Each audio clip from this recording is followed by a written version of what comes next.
Meus irmãos, vamos fazer um momento de oração, depois de um louvor abençoado, que nós nos alegramos esta noite. Nós queremos também falar com o Senhor mais uma vez.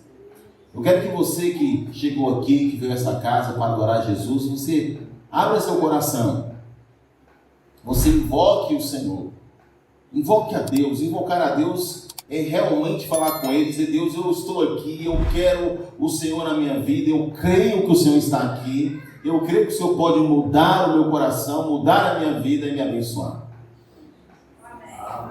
Você crê que Jesus está aqui? Você crê? Você vai orar com fé. Agora vamos ficar de pé para a gente orar bem fervorosamente a Jesus.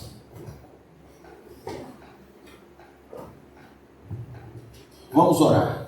Nosso Deus, nosso Pai, de eternidade a eternidade, Tu és Deus.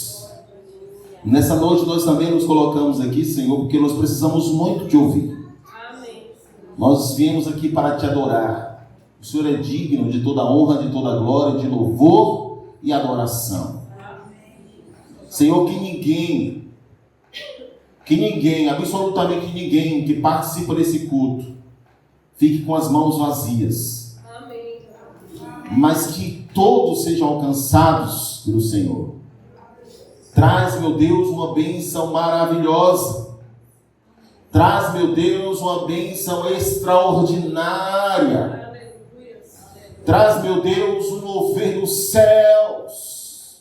Uma unção que possa encher a alma deste crente que tem sede do Senhor.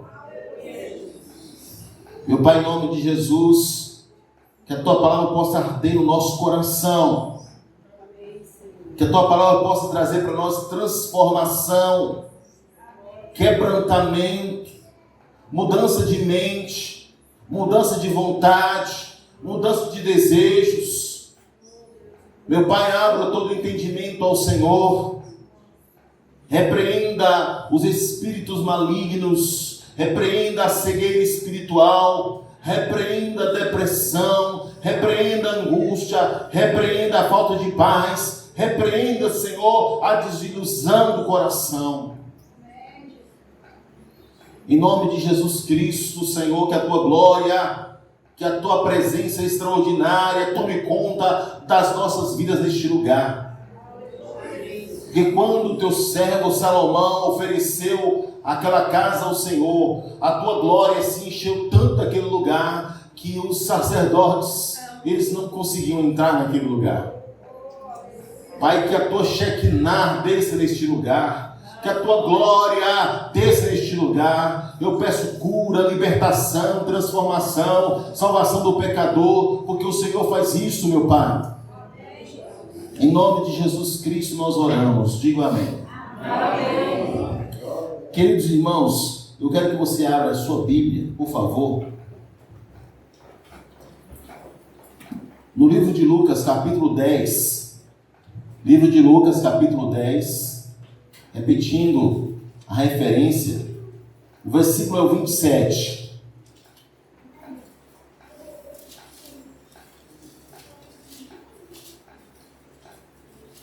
Vou repetir novamente o texto que nós vamos fazer a leitura. É o livro de Lucas, o capítulo 10, o versículo é o 27. Deus tem grandes mudanças para fazer em nossas vidas. Sabia disso, irmãos? Tem muitas mudanças. Preguei sobre isso na sexta-feira. Não vou pregar sobre isso aqui novamente, é outro assunto. Mas é importante que você saiba que Deus quer fazer mudanças em nós. Então lemos assim, Lucas 10, 27.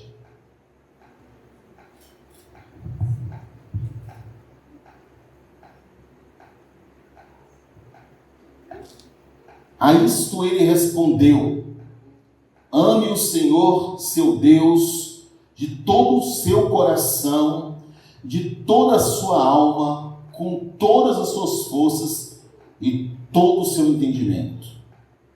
Vamos ficar com a parte de do versículo. Amém? Há um complemento, mas vamos ficar com essa parte. Pode sentar, irmão.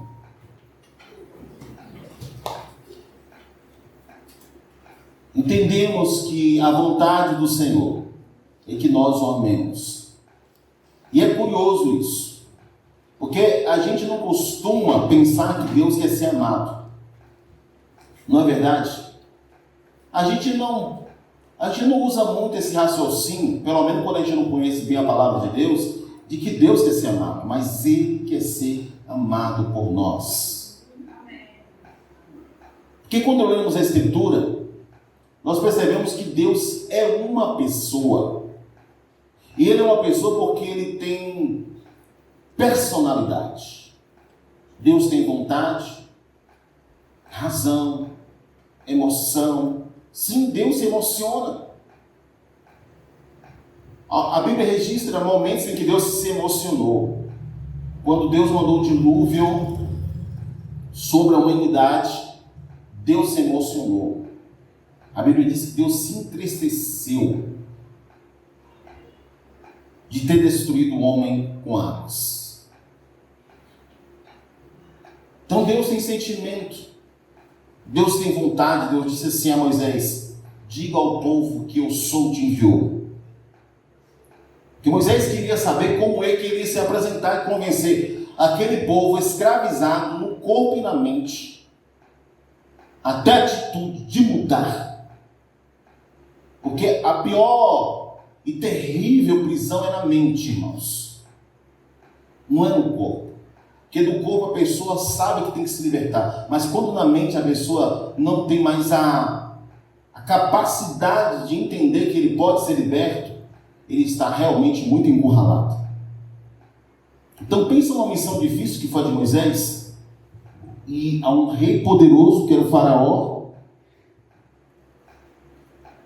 e a uma nação poderosa que escravizava o povo, que ele disse que era para ser liberto.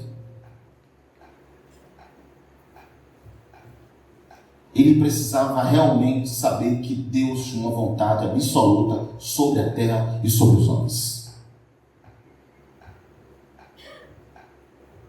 Então Deus deu a ele, pela sua vontade, a coragem que ele precisava, a direção que ele precisava. Então servimos a um Deus que é muito parecido com a gente, dentro das limitações que podemos trazer nesse contexto. Parecido porque Deus nos fez a sua imagem e semelhança, nós temos muito de moral, porque Deus nos deu a sua capacidade de sermos seres morais. Por moralidade se entende várias coisas, né? Amor, misericórdia, ética, moral, a própria moral, enfim, um conjunto de coisas. Então, se Deus é uma pessoa que quer que eu ame, então o que eu faço?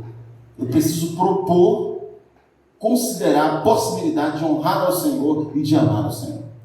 Conforme ele diz, amá-lo sobre todas as coisas.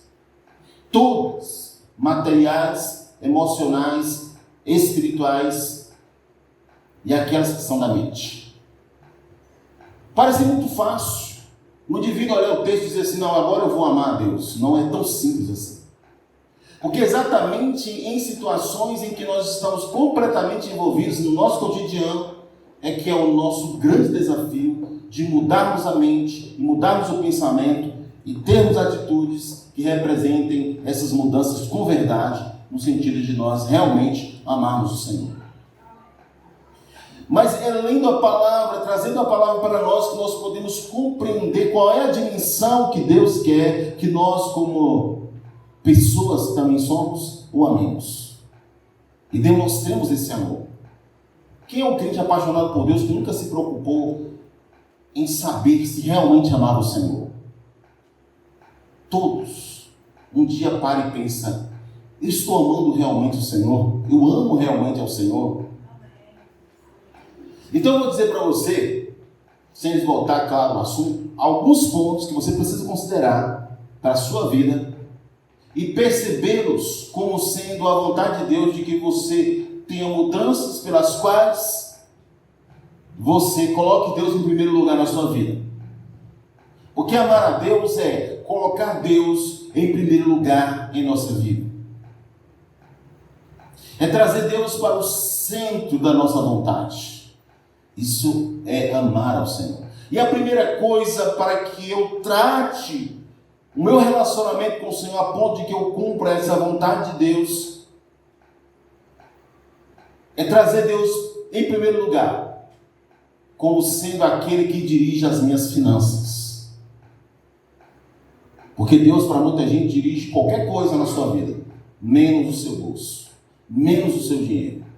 E isso é sério quando olhamos para a Bíblia e entendemos que aí pode ter um grande obstáculo e um impedimento para que nós amemos a Deus como Ele quer. Então, se você entrou aqui e quer agradar a Deus, preste atenção muito no que eu vou te dizer aqui. Em todos os pontos que eu vou abordar aqui, porque Deus tem para você uma palavra do céu, para que você o ame verdadeiramente. Em Mateus 6, no capítulo 24, eu não ia ler o texto, mas eu vou ler esse texto. Mateus 6, versículo 24. Veja o que Jesus disse sobre o dinheiro.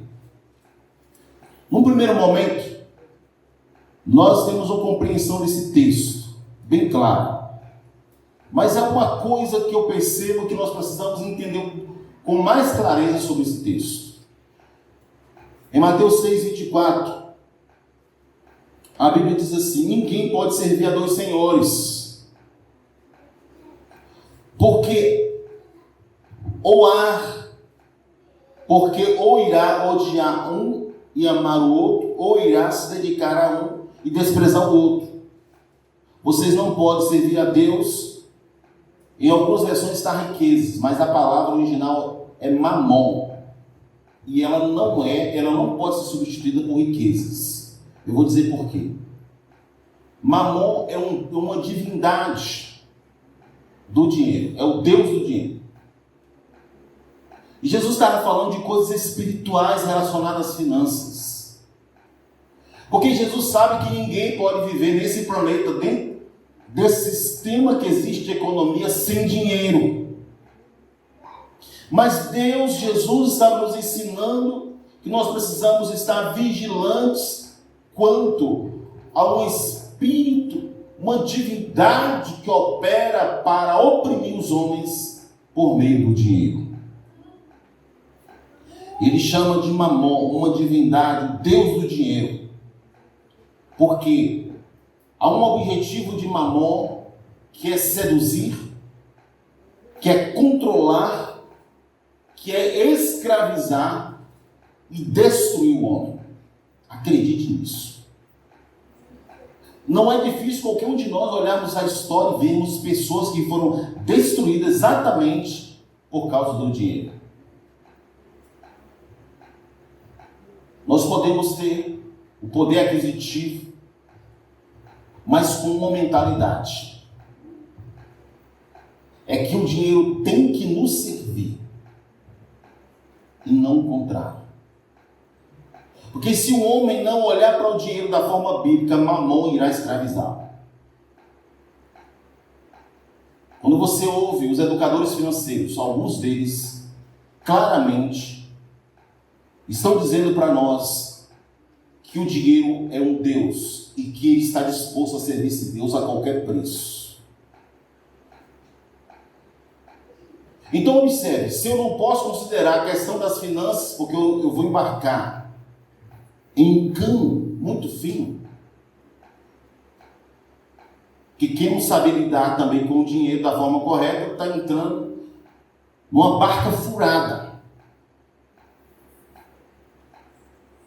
Então eu preciso entender que eu tenho que ser o senhor do dinheiro e não o servo dele. Porque à medida que eu consigo ter o poder aquisitivo de forma que eu neutralizo as percepções negativas do dinheiro, eu vou conseguir deixar com que o dinheiro ocupe o lugar que deve ocupar na minha vida, que é apenas do servir a mim, e não o contrário. Porque Mamon, ele faz uma exigência que é a mesma que Deus faz. Deus exige dedicação completa a Ele. Mamon faz o mesmo, pois Jesus disse, porque há de servir a um ou outro. Se você se dedicar a um, desprezará o outro. Jesus só comparou a divindade capaz de fazer o homem servir o dinheiro. O homem serve o dinheiro com a mesma perspectiva que um homem de Deus serve ao Deus do céu. Pode acreditar. Existem pessoas que amam o dinheiro. O dinheiro para ele é tudo. E depois o resto. Entendamos uma coisa: a natureza de Deus é amor, é graça, é misericórdia, é doar.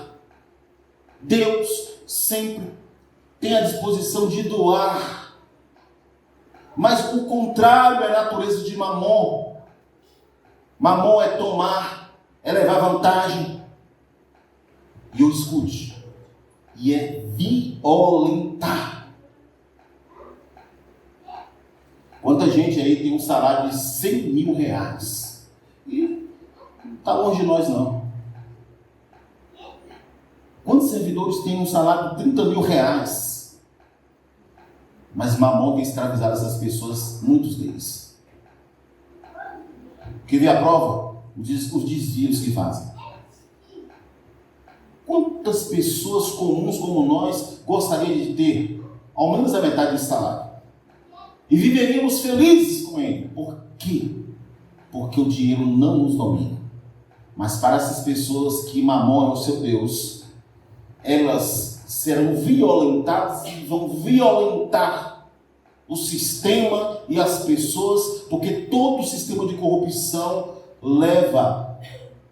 faz com que pessoas sofram as consequências desses desvios. Tratando do Estado, nós deveríamos ter um acesso à saúde, nós deveríamos todos ter um acesso à moradia. Isso é o que rege a política, no sentido da proposta. Mas por que nós não temos? Apesar de sermos a Bahia, a sexta economia do país, o Brasil é um país riquíssimo. Porque tem Mamon dominando o coração de muita gente. E ele não só escraviza o coração desses homens, mas escraviza, por consequência, aqueles que são subordinados. Oremos, irmãos, para que Mamon não violente a nossa fé, para que a nossa motivação pelo trabalho seja legítima. Porque a gente tem que, às vezes, parar e considerar essa fala. Será que minha motivação é correta em relação aos meus ganhos? Ou eu faço isso com tanta ganância que eu não percebo qual é realmente a minha motivação e eu estou dominado por um sentimento que desagrada ao Senhor? Porque é fácil você olhar um indivíduo que, igual hoje eu estive indignado de lembrar de um indivíduo que violentou um menino. Eu fiquei indignado de lembrar disso. É como se o sangue fervesse nas veias. A gente sabe ver isso. Mas existem pecados que é como esse, que está na mente e no coração. E Deus os reprova, tanto quanto. Precisamos lidar com sabedoria do alto. Precisamos lidar com a natureza de Deus. Sobre o nosso dinheiro. Sobre a motivação pela qual eu trabalho. Eu não trabalho também para ser escravo do trabalho. Eu trabalho porque eu preciso do trabalho. Mas eu não posso trabalhar porque o trabalho é o meu Senhor. Que geralmente na prática o que está por trás disso é Mamon. É o rei Mamon. A divindade maligna. Quando eu leio Joel 2, a gente percebe que há espíritos malignos que trabalham em favor da destruição econômica de um povo, de uma nação, de pessoas individuais. Brigador, cortador, devorador, gafanhotos. Você lê Joel 2, versículo 25. Você percebe que o Senhor vai repreender esses demônios para que o povo prospere. E ao mesmo tempo que eu não posso ser uma pessoa que trata a vida com irresponsabilidade financeira, eu também não posso tratar o dinheiro como se ele fosse o meu Deus, porque o meu Deus é Jesus Cristo. O Deus da igreja é Jesus Cristo. Amém? Amém. Amém. Louvado seja Deus. Que o dinheiro não domine você. Quando você precisar comer uma coisa que você goste, se alimente disso. Que é triste saber que alguém é capaz de passar por todas as vontades para guardar o dinheiro.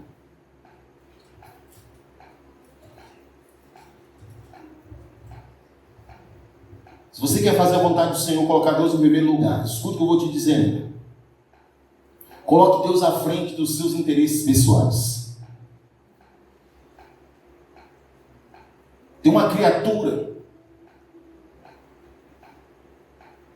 que é muito difícil de nós lidarmos. E nós precisamos desentronizar essa criatura. Pastor, que bicho é esse? É você mesmo.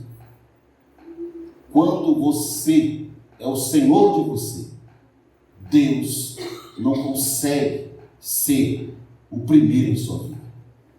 Porque as pessoas estão cheias de vontades.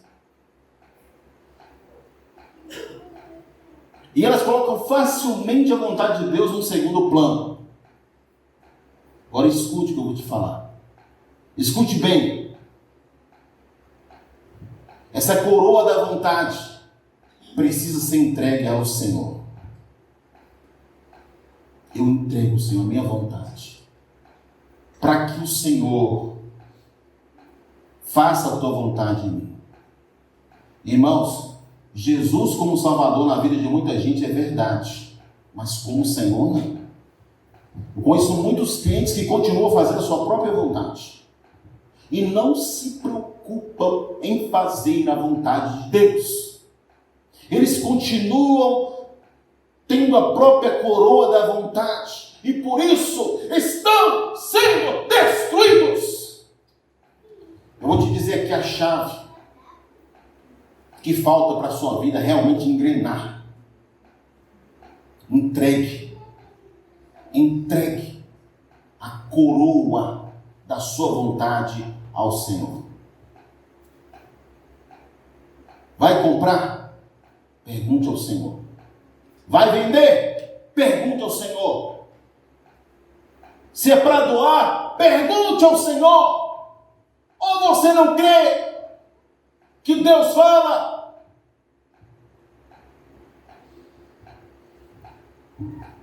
Mas o Senhor fala mesmo. Deus fala. Eu quero que você entenda. Deus fala. Deus quer falar com você. Mas você não se preocupa com isso. Você continua fazendo a sua própria vontade. Você nem se lembra de que Deus tem uma vontade específica sobre sua vida. De que Deus tem um querer para você. Talvez o que Deus está fazendo não é nada do que Deus tinha como plano para a sua vida. Você está fazendo o que você planejou, não o que você perguntou para Deus que era para fazer. E com isso a vida vai. Eu estava saindo de casa e eu lembrei de um acontecimento. Eu falei comigo mesmo assim: a vida vai. Mas vou dizer uma coisa para você. Jesus disse assim: quem perder a sua vida por amor a mim, ganhá-la-á. Mas quem ganhar a sua vida, quem fazer a sua vontade, vai perder a sua vida. Vai perder. Porque não pense que você fazendo a sua vontade, você está tendo um ganho, você está tendo uma perda. Uma pessoa ignorante lá nas trevas, ele precisa de tudo. Ele vem do zero.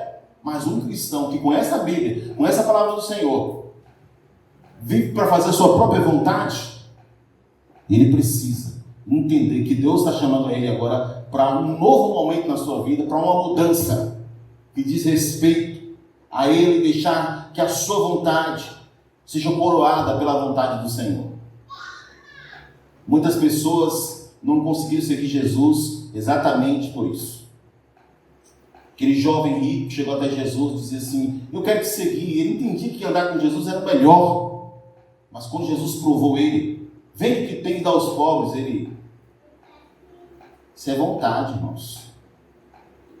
Isso é vontade. Ei, Jesus, isso aí não. Quantas pessoas já ouviram essa proposta de Deus? Entrega a sua vontade, mas a pessoa, o que faz? Continua fazendo a sua própria vontade, vivendo uma vida para si mesmo. Está perdendo a sua vida. Em terceiro lugar, coloque Deus nos seus relacionamentos. Deixa eu dizer uma coisa importante para você. Quem quer ter uma vida bem sucedida? Se eu pedir assim para levantar a mão, todo mundo vai levantar. Todo mundo vai levantar. Eu quero ter uma vida bem sucedida. Mas vou falar uma coisa para você muito séria. Talvez você nunca tenha parado para pensar nisso. Muito do nosso sucesso tem a ver com as nossas amizades. Sabia disso? Pessoas que fazem amizades com pessoas, com determinadas pessoas, elas não irão prosperar. Eu vou dar para você um conceito. Por quê? Por que com a má amizade impede você de ser bem sucedido? Porque as pessoas que nós convivemos mais nos influenciam pelos seus costumes, pela sua linguagem, pelos seus valores. Não é verdade? Com quem você mais convive, você vai ficar mais parecido. E você já parou para pensar que as convivências que você tem podem ser com pessoas que tratam Deus com leviandade? Então, se o meu melhor amigo, a pessoa que eu mais convivo, é um bebu, é uma pessoa que fala, já viu aquela pessoa que é bocuda?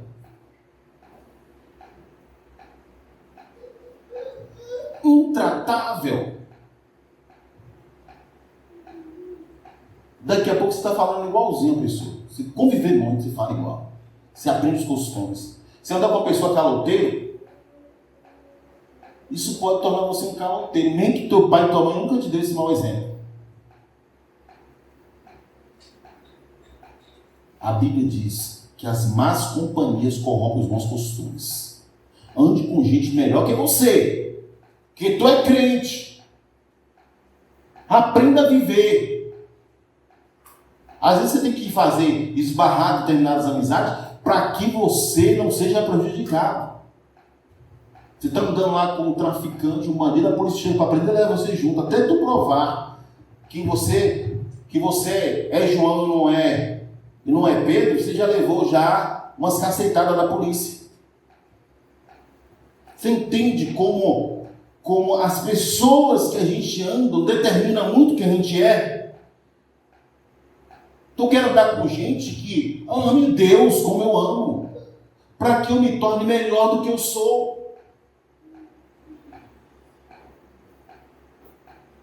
Eu quero ficar perto de pessoas que me fazem lembrar da cruz, do preço da cruz. Eu quero andar com pessoas que, se precisar, vai puxar minha orelha, vai dizer: não está certo não.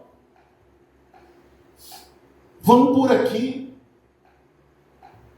Agora, pessoas que andam com qualquer tipo de gente, vai se arruinar. Eu digo isso porque a Bíblia ensina isso e porque eu tenho visto isso. Você perde a dignidade.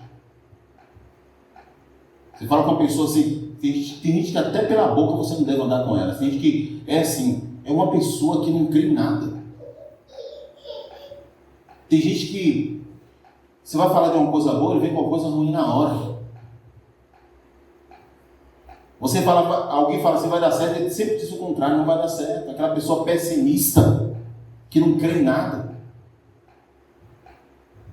Essa é uma pessoa que você pode andar? Não é. Há um ditado que diz assim que anda com quem tu és, como é que é mesmo? Me diga com quem tu andas, eu direi quem tu és. Porque é muito sério você ter escolha de amizades que pode prejudicar a sua fé, que pode prejudicar os seus valores. Minha mãe sempre foi muito correta nesse sentido. Se ela percebesse que eu andava com alguém que não tinha o perfil que ela queria que eu tivesse, ela barrava na hora. Eu não quero que você ande com fulano de tal. Muitas vezes eu não entendi o motivo, mas eu tinha certeza que a minha mãe estava dizendo uma coisa boa para mim. E graças a Deus por isso. Porque a gente não deve excluir ninguém pela cor, pelo poder aquisitivo, mas pelo caráter. Não ande com qualquer pessoa não, que ela te derruba. É mais fácil as trevas conduzir a pessoa para o erro do que a luz trazer a pessoa que está nas trevas para a luz em convivência. Que uma coisa é você evangelizar, você ser socialmente correto com a pessoa, mas tem pessoas que não dá para andar.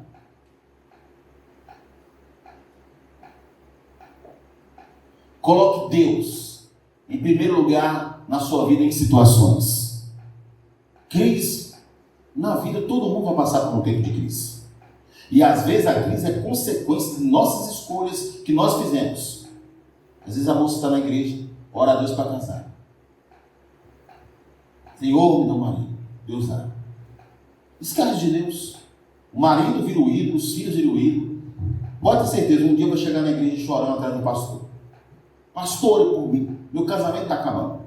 Porque você não pode deixar Deus no segundo plano. Deus é o Senhor. Se você amar o Senhor, Deus sustenta seu casamento, renova o seu amor. Deus dá bênção aos seus filhos. Mas o contrário não pode ser.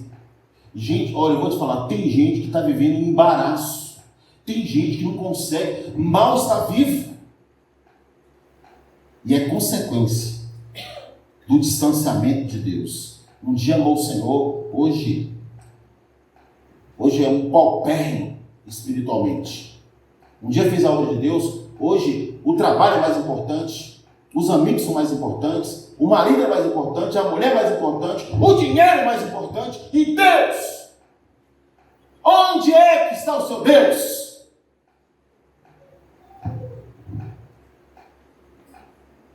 Faça com que Deus seja a primeira fonte de recursos. Você está com crise, está com problema, vai orar, vai buscar. Irmãos, nós precisamos buscar Deus. E eu aconselho os irmãos, não buscar Deus só quando você estiver ferido, não. Busque sempre a Deus, é bom. É bom. Se você perguntar, pastor, qual é a experiência de buscar a Deus? Digo para você, já tem um momento que eu não tenho vontade de levantar dos joelhos. Por muitas vezes eu digo, Deus, não sai daqui. Não sai. Não, eu não quero perder isso.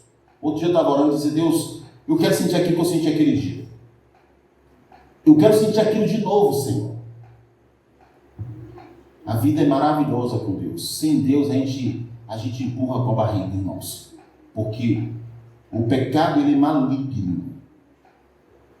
Não pense que aquela pessoa que você vê lá no bar, cercada de cerveja, que vive com 10 mulheres, aquela mulher, hoje as mulheres estão tendo 10 homens. É uma coisa brutal isso. Aquela ideia antiga que até usavam assim, né? Homem é ruim, todo homem é ruim, porque andava com várias mulheres, hoje as mulheres também. Tem mulher ruim. O negócio está feio. As mulheres estão agindo como os homens agiam antigamente. Está assim, a coisa mais estranha que está acontecendo. Onde é que se viu no passado mulher fazer algumas coisas que eu vejo algumas mulheres fazendo? Eu ouço falar, né? Porque, graças a Deus, eu não tenho tido esse tipo de contato. Mas está ali, né? Se a gente não olhar para Jesus, qualquer um de nós estamos sujeitos a esse tipo de abordagem. Mas deixa eu dizer a vocês, busque ao Senhor. Se você está com problema, com angústia, muitas vezes nós aprendemos a buscar Deus no dia da angústia, sabia disso? Depois que você passa por aquela angústia, você nunca mais deixa de orar. Você nunca mais deixa de buscar Deus. Talvez a angústia que você está passando Ou para você lembrar de voltar a buscar a Deus, ou para você aprender a buscar a Deus. Eu quero deixar um texto aqui do Salmo 50. Salmo 50, o versículo é o 15. Uma noite de muito calor, irmãos. Vou dizer para você. Eu estou usando o termo pelo hábito do costume. Eu ainda sou um pastor das antigas nesses termos. Os pastores bem moderninhos que tem por aí, eles não querem usar mais termo. Mas eu acho que vocês me gostam de mim mais assim, né? Com termo. Fica meio estranho, né? Chegar aqui de camiseta, calça jeans, no culto domingo à noite, calça bem apertada, né? Tênis assim, umas coisas, né, que não batem com uma função. Não é verdade, pastor? Salmo 50, versículo 15 diz assim: invoca-me no dia da angústia e eu o livrarei, e você me glorificará. Mesmo que você nunca buscou a Deus, você está com angústia, está com vergonha de buscar, busca Ele mesmo, que não tem outra solução não. Vai orar, vai clamar, vai buscar o Senhor, que Deus tem para a sua vida uma bênção, uma vitória, e vai mudar essa situação que você está vivendo. Para de brigueiro na tua casa. Tem gente que briga com a mulher todo dia. E o contrário também. Sabe o que é isso? Isso é falta de maturidade no casamento. O que eu vou falar? Eu ainda brigo. Mas é bem diferente de quando eu casei. Que quando eu casei, eu admito que o dia que eu me chateava na noite, no outro dia eu ainda dormia me chateado, no outro dia que eu acordava, que eu ficava bem. Hoje, eu acho que é 10 minutos, é difícil passar desses valores de 10 minutos, 5 minutos. Que nós temos que amadurecer. Então tem gente que parece que não muda a idade, né, no casamento. Tem muitos problemas, irmãos. Nós precisamos resolver com sabedoria. E essa sabedoria está em colocar Deus em primeiro lugar em toda a situação. Coloque Deus em primeiro lugar também no seu tempo. Eu preciso falar desse tema, já estou encerrando sobre isso, porque ele é muito importante em um tempo em que todos nós o tempo todo estamos dizendo assim: o que está acontecendo? Eu não consigo fazer as coisas que eu gostaria de fazer. Eu não consigo. Porque parece que o tempo está diferente. Eu vou dizer para você, está diferente. A Bíblia diz que no fim dos tempos, Deus haveria de abreviar os tempos. Mas olha o que diz Efésios 5, versículo 16 e 17. Efésios 5, versículo 16 e 17 diz assim: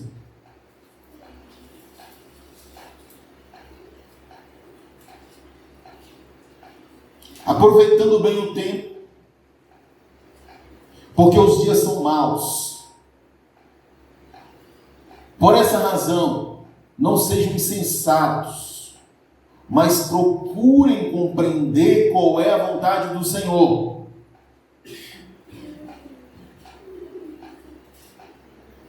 E não se embriaguem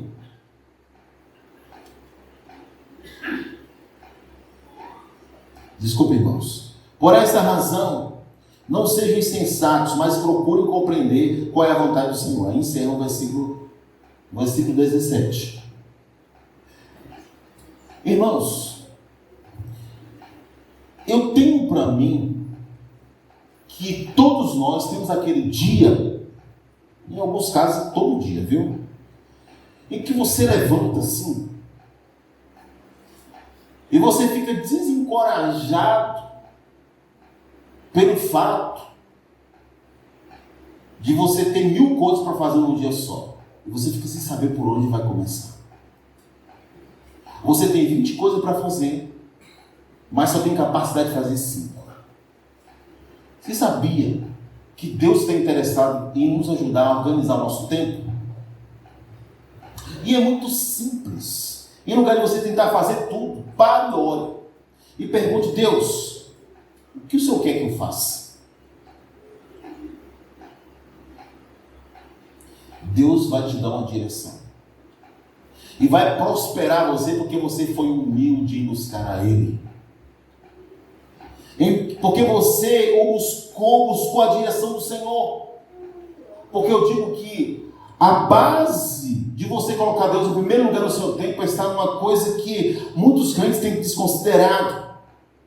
Que é encontrar um tempo diário com Deus e com a leitura da palavra.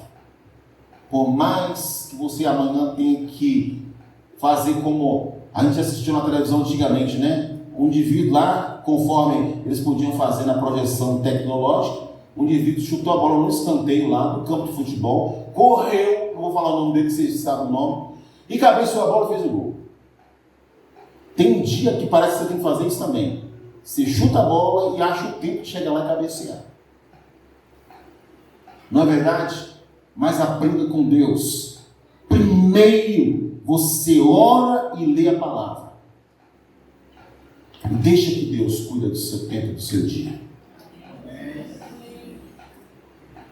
Evidentemente que eu não quero dizer para os irmãos com isso que os irmãos não devem fazer um planejamento. Tem coisas que têm que ser estabelecidas em nossa vida. A dona de casa, por exemplo, que trabalha fora de casa, ela sabe que tem coisas que se ela não fazer organizar, ela vai ficar perdida. O que você tem que fazer se você é uma dona de casa? E você também trabalha fora de casa. Planejamento. Começando pelo horário de levantar. Que uma pessoa que tem uma rotina de uma dona de casa, trabalha fora de casa, se ela não demarcar o horário de levantar, a casa cai. O marido fica com fome, o banheiro começa a feder, vira uma baderna, e Deus fica triste com essa mulher, que ela não se enquadra naquilo que Provérbio diz que a mulher de Deus tem que ser virtuosa. A mulher tem que se organizar. E a organização não é você pegar apenas e colocar no papel, é você saber quais são as prioridades do lar. Você é preguiçoso, você não cumpre metas, não tem horário, vai virar uma baderna, seja lá o que for. Coisa mais que um patrão quer ver é o funcionário, o horário dele é 8, antes de 8 ele está lá. É o proativo. Aconteceu um incêndio, tem um horário de ir embora, mas todo funcionário proativo vai saber que não pode sair no horário, tem que ficar para ajudar. Tem coisas que a gente tem que fazer diferente, irmãos, para que Deus seja glorificado, para que Deus seja honrado em nossa vida. Mas tudo começa no nosso relacionamento com Deus. O problema é que as pessoas querem prosperar sem ter um relacionamento com Deus e não vai. Em Mateus 6, versículo 33, a palavra do Senhor diz assim: mas busque em primeiro lugar o reino de Deus e a sua justiça, e todas essas coisas vos serão acrescentadas. Quando você busca Deus em primeiro lugar, Deus facilita seu dia. É experiência, irmãos. É experiência. Tem semana que eu me dedico mais à visita, por exemplo, e eu fico com menos tempo para preparar a mensagem. Porque as pessoas pensam que preparar uma mensagem é muito simples. Não é. É muito complexo. E muitas vezes Deus me dá uma coisa que eu não faria nem horas. Nem horas eu não faria. Deus me dá em pouco tempo. Mas alguma coisa acontece nisso. Porque de algum modo eu priorizei a Deus na minha vida e no fazer para Ele. Faça de Deus a sua prioridade. Olha, Deus renova casamento. Deus é que abençoa o seu salário. Deus é que honra os seus filhos. Tudo é Deus. Então não coloque Deus lá no fim da fila. Coloque Ele na frente sua. Quando o povo está no deserto, quem é na frente? O anjo do Senhor. Era Ele que ia na frente. Deus mostrando na história que Ele tem que estar na frente para que a provisão aconteça. Então Deus em primeiro lugar significa sucesso, significa uma vida de esperança, uma vida de reconstrução muitas vezes, porque para alguns quando tem um problema é o fim mesmo, para o crente pode ser o começo de uma grande vitória, pode ser um grande recomeço. Acredite nisso, porque se uma porta se fechar aqui, Deus abre outra aqui. Porque a bênção não está no lugar, a bênção está em nós. Quando Isaac abriu os poços, Deus fazia com que a água jorrasse, porque a água, no contexto de deserto, era prosperidade. Sem água, o rebanho padecia. Eles não conseguiam ter os recursos que se dá com a água para regar o sistema agrícola que eles tinham. Então Isaac abriu o poço e a água jorrava. Os inimigos vinham aqui e falavam assim: não, agora esse lugar aqui é nosso. Isaac não tem problema, pode ficar com ele. Isaac abriu o poço aqui onde ninguém dizia que tinha água e Deus fazia a água jorrar. Irmãos, a bênção está em Deus e está em você, amém? Amém. A bênção está em você, amém? Amém.